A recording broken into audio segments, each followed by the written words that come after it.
Hola, pues hoy vamos a explorar a fondo un material bastante particular que nos llegó. Son unos extractos de un texto que se llama Médico del Cielo, Caballero Águila.pdf. Y así de entrada, parece que describe una serie de, bueno, los llama comandos. Son como prácticas para una calificación integral armónica. Y todo esto lo enmarca en algo que llama la era micaélica. Suena un trabajo interior, pues, bastante profundo, ¿no? Así es. La era micaélica, tal como la plantea este texto, se refiere a un tiempo, digamos, actual o muy cercano, de un despertar más fuerte de la conciencia. Y lo que propone este material es, pues, un sistema bastante estructurado para eso. No es solo filosofía abstracta, ¿eh? Combina, bueno, una visión del cosmos, prácticas corporales como la euritmia, que para quien no la ubique, es un arte de movimiento que viene de la antroposofía de principios del siglo XX. Y también incluye visualizaciones muy detalladas y afirmaciones bastante potentes. Entendido.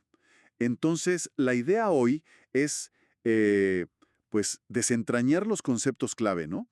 Entender cómo está armado este sistema y sobre todo explorar cómo propone que uno pueda, digamos, armonizarse con esas fuerzas cósmicas y espirituales que describe. Ok, le entramos a desmenuzar esto. Va. Para empezar, ¿cuáles son los cimientos? O sea, ¿cómo ve este texto al ser humano y al cosmos? Mira, parte de una visión cuádruple del ser humano. Habla de 4 cuerpos elementales que están como interpenetrados. Está el cuerpo físico, obvio, ligado a la tierra, a lo que tocamos. Luego el cuerpo etérico o vital. Ese se asocia al agua, a las fuerzas que dan forma, al crecimiento, ¿sabes? Después el cuerpo astral, conectado con el aire. Ahí residen las emociones, las simpatías, las antipatías, todo eso. Y finalmente el yo superior. Este es el núcleo espiritual individual y lo asocia al fuego de la conciencia. 4 cuerpos. A ver. Físico, tierra, etérico, agua, astral, aire y yo superior, fuego. Hmm. Y mencionaste algo de una trinidad rectora. ¿Eso cómo juega aquí? Exacto, esa trinidad es como la guía para el yo superior. Se compone de la verdad, que se vincula al pensar claro, objetivo, luego la belleza, asociada al sentir, pero un sentir equilibrado, armonioso, y la bondad, que se conecta con la voluntad, una voluntad fuerte y con dirección ética. El texto hasta usa una imagen curiosa, la del ábaco cósmico, como si fuera un mapa interno para ver cómo interactúan estos cuerpos y estas fuerzas rectoras dentro de nosotros. Una forma de visualizar nuestra estructura interna, digamos. Interesante eso del ábaco cósmico. Ahora, parece que el texto también plantea un conflicto central, ¿no? Un drama cósmico le llama. ¿De qué va eso? Sí, y este punto es, yo diría que crucial para entender todo lo demás. Plantea una tensión básica entre dos fuerzas que describe como Lucifer y Ahriman. Y ojo, es importante aclarar, no los presenta necesariamente como demonios o entidades personales tipo religión tradicional. Son más bien como tendencias, como polaridades cósmicas que nos influyen a nivel conciencia. Ok, no como entidades, sino como tendencias. ¿Y cómo las describe?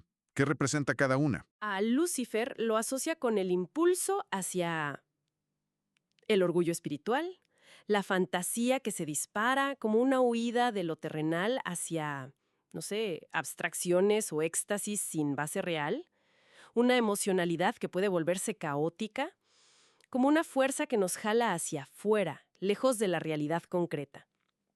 Y por otro lado, Ahriman representa justo lo contrario, el materialismo llevado al extremo, la frialdad intelectual, negar todo lo espiritual, la rigidez, el ver todo como una máquina. Es una fuerza que nos endurece, nos ata solo a lo físico y niega, pues, cualquier trascendencia. Órale. Orgullo y fantasía por un lado, y materialismo y rigidez por el otro. Son polos totalmente opuestos. ¿Y dónde queda el equilibrio en todo esto? Justo ahí está el meollo.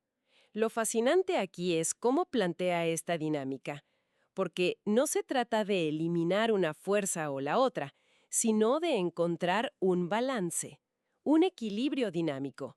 Y es aquí donde el texto introduce la figura de Cristo, pero, de nuevo, no tanto en un sentido dogmático religioso, sino como el principio cósmico del equilibrio, del amor consciente, de la verdadera individuación.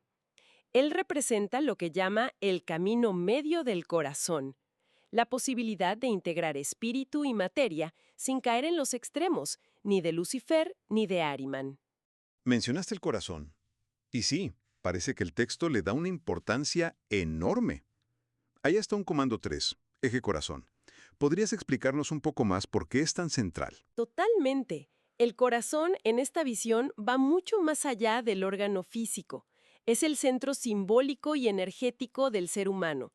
Lo ven como la sede potencial, digamos, del yo iluminado por Cristo. Justo el lugar donde se puede lograr ese equilibrio entre las polaridades. El texto usa metáforas muy padres, como la del punto, que simboliza a Dios o lo divino dentro de nosotros, y el círculo, que nos representa a nosotros dentro de esa totalidad divina. Y afirma que es en el corazón donde el punto y el círculo se encuentran, se reconocen. Como un punto de encuentro entre lo micro y lo macro, ¿no? Lo individual y lo universal. Exactamente, es como el crisol interior. De hecho, fíjate qué interesante, usa el término transubstanciación, pero le da un giro. No habla del ritual de la iglesia, sino de una transformación alquímica interna, continua, que sucede en el corazón. Es la idea de que podemos transformar nuestras experiencias, incluso las difíciles, las negativas, en sabiduría, en fuerza espiritual. Esto se explora más en el comando 4, invocación solar. Si lo vemos en perspectiva, el corazón es como nuestro alquimista interior, ¿no? El que refina lo que vivimos. Wow. Y para proteger ese centro, ese crisol, menciona unas virtudes protectoras, ¿cierto? Sí, las llama las 6 virtudes protectoras. Son correcta acción, constancia, ecuanimidad, tolerancia, búsqueda de la verdad y persistencia. Y no son nomás una lista de buenos deseos, ¿eh? Dentro de este sistema se ven como herramientas activas, cualidades que hay que cultivar conscientemente para mantener ese equilibrio del corazón frente a las influencias que desbalancean. Por ejemplo, la constancia ayuda a contrarrestar esa tendencia a dispersarse, al entusiasmo que se apaga rápido que el texto asocia con Lucifer. Mientras que la tolerancia, pues funciona como un bálsamo contra la rigidez, el juicio, esa frialdad que vincula más con Ahriman. Cada virtud tiene su chamba específica en esa alquimia interna. Entiendo. Ya veo la estructura general y la importancia del corazón. Pero a ver, ¿cómo se lleva esto a la práctica diaria? ¿Mencionaste los comandos? ¿Podríamos ver un par para entender cómo funcionan más en concreto? Claro que sí. Los comandos son, digamos, la parte más práctica del sistema. Cada uno parece diseñado para trabajar un aspecto específico del desarrollo y del equilibrio. Y suelen tener una estructura parecida. Presentan un fundamento, o sea, la base teórica o espiritual. Luego proponen una práctica de euritmia, esos movimientos expresivos que decíamos. Después una práctica más amplia, que muchas veces incluye visualizaciones. También una afirmación micaélica, una frase corta, potente para interiorizar, y un pensamiento directriz, que es como una idea para reflexionar. A ver, veamos el primero. Comando 1. Raíces de tierra. ¿Cuál es el objetivo de ese? Este comando busca contrarrestar específicamente la influencia de Ahriman, esa tendencia al materialismo frío, desconectado, pero también la falta de arraigo, ¿sabes? Busca fortalecer la conexión de uno con las fuerzas vitales de la Tierra, con el propio cuerpo etérico y con el de la Tierra misma. La práctica incluye visualizar raíces luminosas que crecen desde las plantas de los pies hacia el centro de la Tierra. Y se acompaña de una afirmación, algo como: mis raíces se anclan en la tierra sagrada, nutriéndome de fuerza y estabilidad. Es un ejercicio para anclarse conscientemente. Ajá. Anclaje.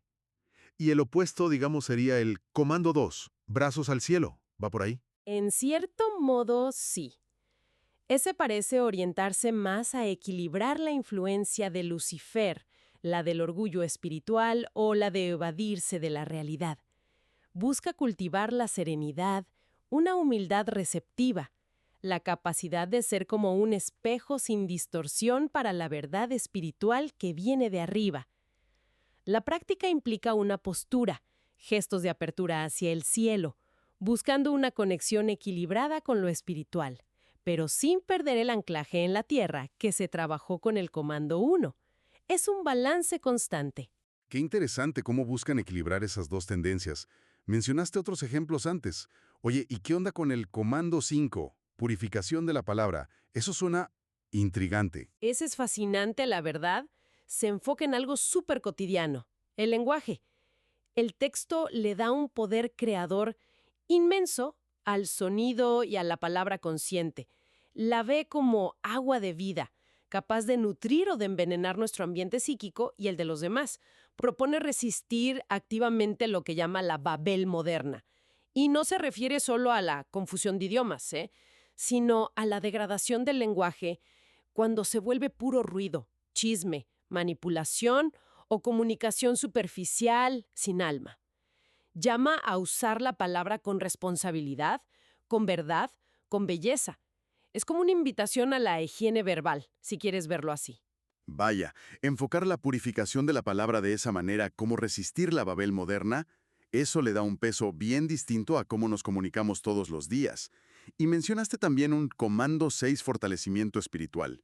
¿Cómo se logra eso según el texto? Este comando introduje la idea de crear activamente un escudo etérico permanente. Pero ojo, no es un escudo para aislarse, sino para fortalecer el propio campo energético, el cuerpo etérico, para que sea menos permeable a influencias negativas de afuera, ya sean emocionales, psíquicas o las que el texto atribuye a Lucifer y Ahriman. Y aquí es donde se pone bien interesante. Habla de cultivar la actitud micaélica. Actitud micaélica. ¿Y eso qué implica? ¿Qué es? No es una actitud pasiva, de víctima. Tampoco es agresiva, de ataque.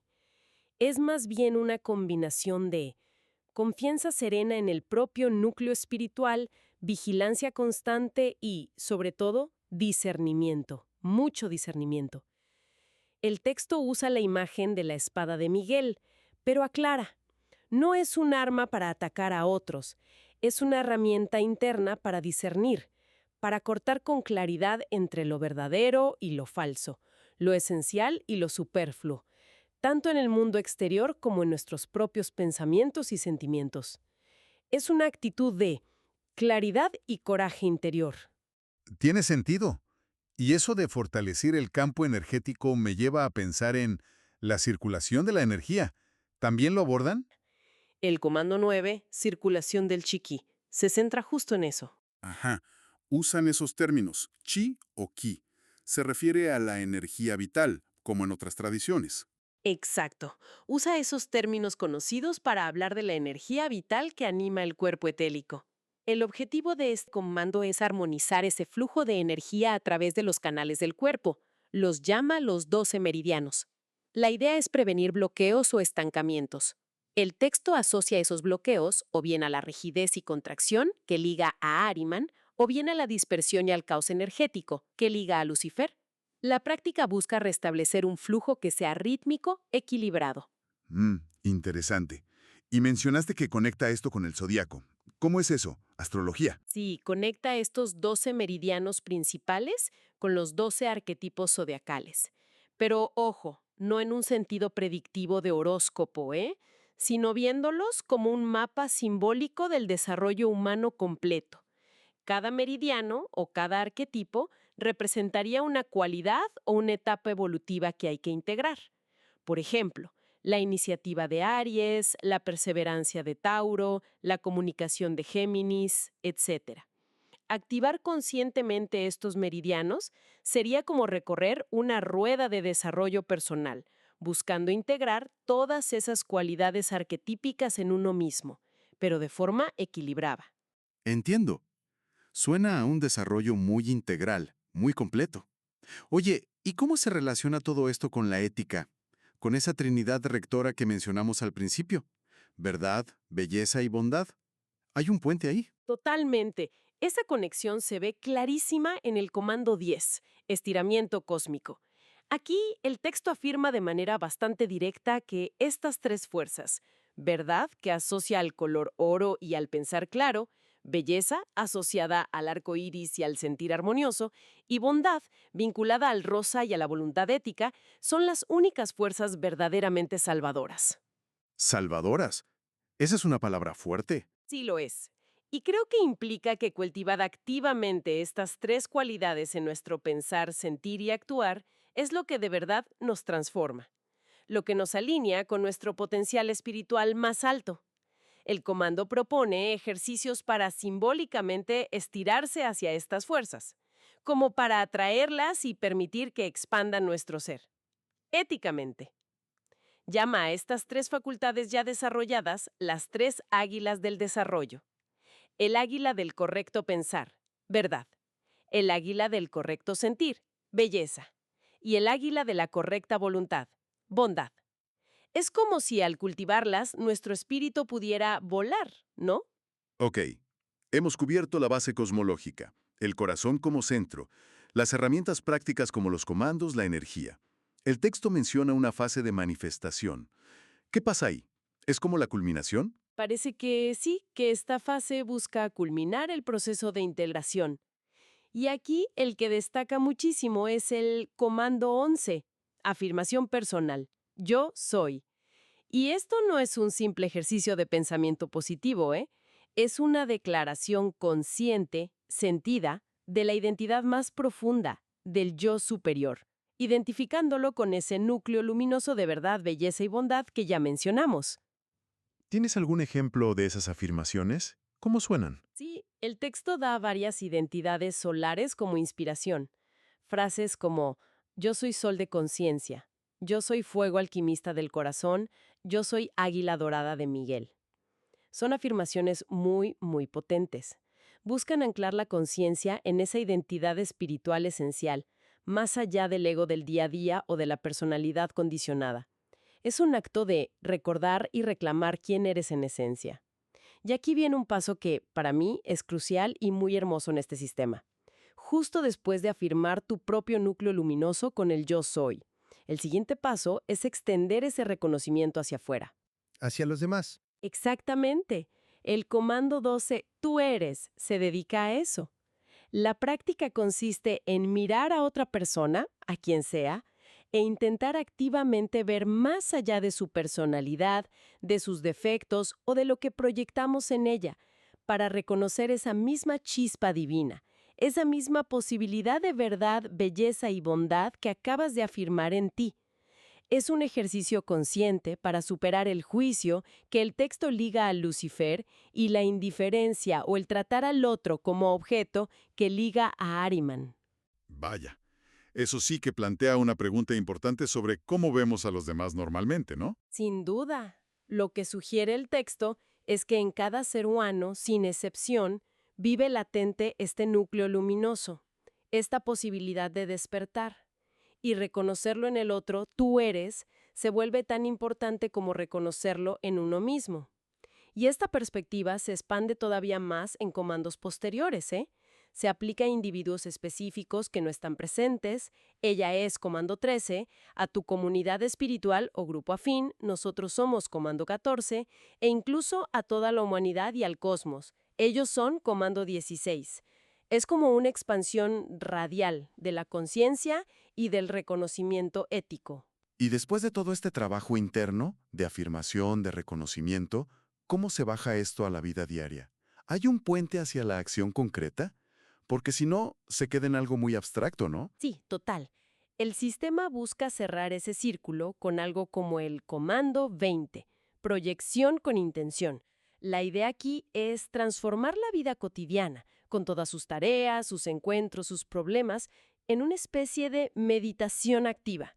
No se trata de aislarse del mundo, sino de actuar en él, pero desde un lugar diferente. ¿Cómo sería esa meditación activa? ¿A qué se refiere? Implica hacer cada acto, desde lo más mundano, como lavar los trastes, hasta lo más importante, con una conciencia clara de la intención que te guía. Y esa intención debe surgir, idealmente, de ese yo superior que ya afirmaste, de ese núcleo de verdad, belleza y bondad. Se trata de preguntarte, ¿desde dónde estoy actuando ahora mismo? ¿Cuál es la cualidad que quiero imprimirle a esta acción, a esta conversación, a este trabajo? Es llevar esa actitud micaélica, de discernimiento y propósito consciente a cada momento. Es vivir la espiritualidad en la acción, no solo cuando meditas sentado. Entendido. Entonces, si intentamos hacer una síntesis rápida de todo esto que exploramos del médico del cielo, ¿qué diríamos? ¿Qué significa todo esto? Pues podríamos decir que presenta un camino de autoconocimiento y transformación muy estructurado, pensado para esta era micaélica de la que habla. Y su eje central es buscar el equilibrio, el balance entre esas fuerzas internas opuestas, las tendencias de Lucifer y Ahriman, a través de desarrollar el centro del corazón, entendido como el lugar del principio crístico que equilibra. Y las herramientas para lograrlo son cultivar consciente y activamente la verdad en el pensar, la belleza en el sentir y la bondad en el actuar. Y todo esto se manifiesta a través de prácticas específicas como los comandos que vimos. Y la meta final no parece ser escapar del mundo, sino más bien una integración, ¿no? Exacto. Esa es la idea que se repite mucho, que el desarrollo espiritual no es algo aparte, abstracto. Es una integración profunda, consciente en la vida de todos los días. Se nota en cómo pensamos, cómo sentimos, cómo usamos la palabra, cómo nos relacionamos y cómo actuamos en el mundo. El objetivo final parece ser que la persona se convierta en un puente consciente, un canal activo entre las dimensiones espirituales y materiales de la existencia, como un colaborador en la evolución consciente, digamos. Es un sistema complejo, sin duda, y lleno de simbolismo. Para cerrar, chance podríamos dejar una reflexión basada en el propio material. Hay un pensamiento directriz que se repite y me llamó la atención. La vida espiritual es posible ahora mismo si yo quiero conscientemente poseerla. ¿Qué resonancia tiene esa frase? Implica que la espiritualidad es menos una cuestión de que las circunstancias externas sean perfectas y más una decisión interna, activa de cada momento.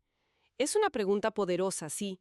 Y quizá otra idea para reflexionar, que sale directo de este texto, es esa afirmación tan radical de que en cada persona, sin ninguna excepción, vive ese núcleo potencial de verdad, belleza y bondad, esperando ser descubierto, ser reconocido. ¿Cómo cambiaría nuestra forma de interactuar con el mundo y con nosotros mismos si nos tomáramos esa premisa realmente en serio? Ahí queda la reflexión para cada quien.